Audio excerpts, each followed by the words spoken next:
Assalamualaikum warahmatullahi wabarakatuh. Alhamdulillahirabbil alamin. Allahumma shalli wa sallim wa barik ala sayyidina Muhammadin wa ala alihi washabbihi ajma'in.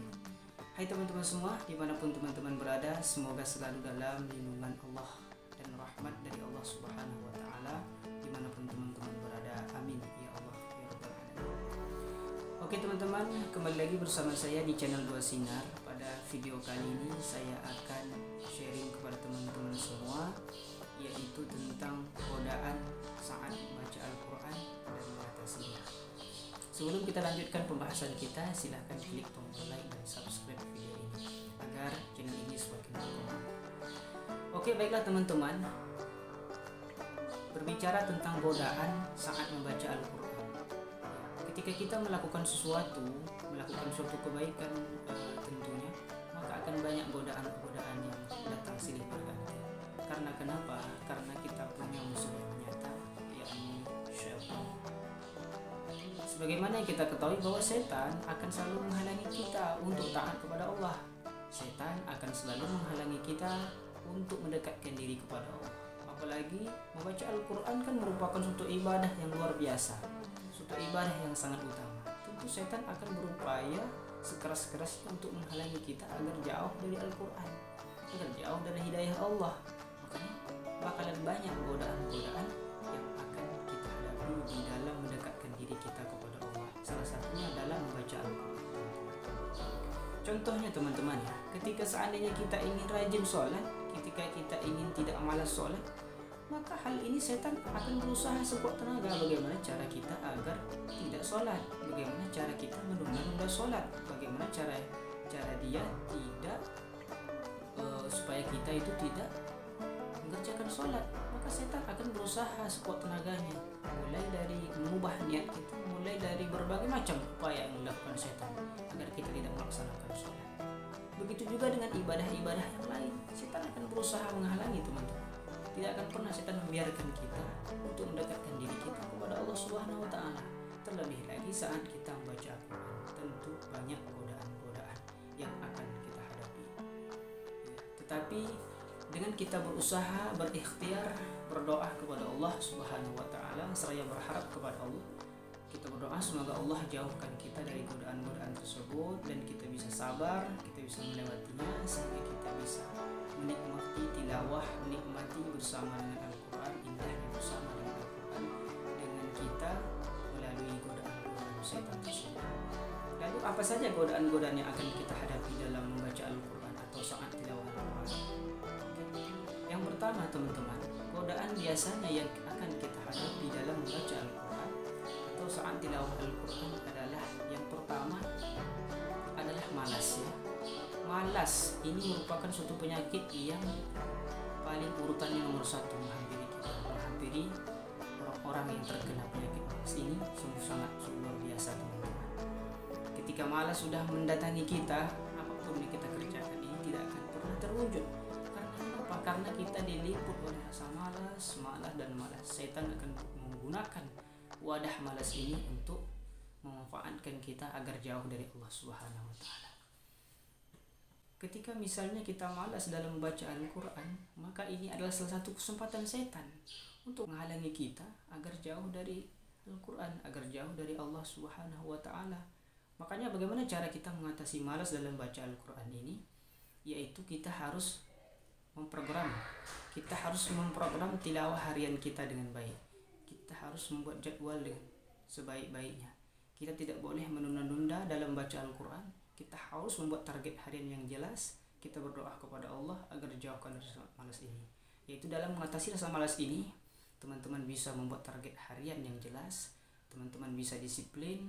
Teman-teman bisa memaksakan diri. Jangan diikuti rasa malas tersebut. Ikuti target-target yang telah teman-teman buat. Maka dengan begitu insya Allah rasa malas teman-teman akan hilang perlahan-lahan.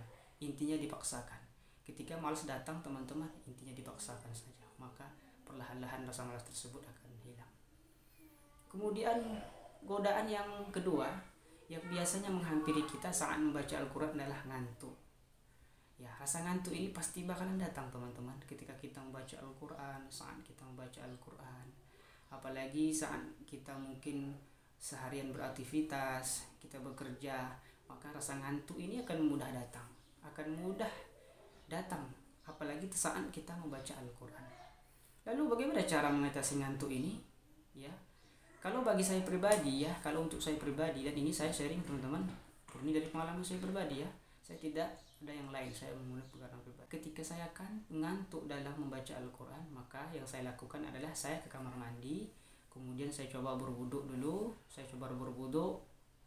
membersihkan diri dengan berwuduk dulu, baru kemudian saya lanjutkan lagi untuk membaca Al-Quran. Biasanya ketika saya wuduk, alhamdulillah rasa ngantuk tersebut jadi hilang, karena yang membuat ngantuk tersebut, yang menggoda kita saat ngantuk itu adalah setan. Setan berusaha agar kita ngantuk terus, agar kita tidak membaca Al-Quran. Jadi cobalah teman-teman, ketika teman-teman datang saat membaca Al-Quran, coba teman-teman ke kamar mandi, coba dulu untuk berwudu. Insya Allah dengan izin Allah, kalau Allah menghendaki teman-teman, maka ngantuk teman-teman akan hilang dan akan bisa berkurang. Oke, itu godaan yang kedua. Kemudian apalagi godaan-godaan selanjutnya saat kita membaca Al-Quran? Godaan yang lainnya adalah kita bosan. Saat membaca Al-Quran itu bosan, Ini yang menghampiri kita, godaan yang menghampiri kita adalah bosan. Saat kita tilawah Al-Quran, saat kita membaca Al-Quran, keinginan hati ingin baca Quran, tetapi ada rasa bosan di hati kita. Rasa bosan ini datangnya dari mana? Ini merupakan suatu godaan yang sungguh-sungguh sangat luar biasa. Malas, ngantuk, dan bosan. Ini merupakan suatu alasan bagi kita untuk tidak tilawah Al-Quran, untuk tidak baca Quran. Bagaimana cara mengatasi bosan ini? Jadi kalau menurut saya, pengalaman saya pribadi, ketika saya bosan, ketika saya mungkin suntuk atau gelisah, maka yang saya lakukan adalah saya buka Al-Quran terjemahan, teman-teman. Kemudian saya baca salah satu ayat lah, pokoknya terserah ayat apapun itu yang teman-teman suka. Saya baca ayatnya, kemudian saya baca terjemahannya, kemudian saya pahami tersebut. Maka dengan begitu insya Allah bosan saja dihilang. Ketika misalnya saya membuka suatu ayat yang berkenaan dengan surga, yang berkenaan dengan janji Allah yang sungguh sangat luar biasa, maka saya kembali termotivasi. Saya kembali bangkit untuk membaca Al-Quran, untuk beribadah yang lain. Karena dengan mendengar informasi-informasi tentang kebaikan-kebaikan orang yang didapatkan dari surga dan lain sebagainya, kebaikan-kebaikan yang datang dari Allah, ataupun ayat-ayat yang berkaitan dengan yang lain, tentang kebaikan-kebaikan yang lain. Jadi silahkan ketika teman-teman bosan, coba teman-teman buka Al-Quran terjemahan, dibaca ayat yang teman-teman suka, atau bisa juga yang lain, yaitu dengan membaca kisah-kisah orang-orang yang ahlul Quran, kisah-kisah Rasulullah, kisah-kisah sahabat-sahabat Rasulullah yang ahlul Quran, dibaca teman-teman agar tidak bosan, agar menambah motivasi.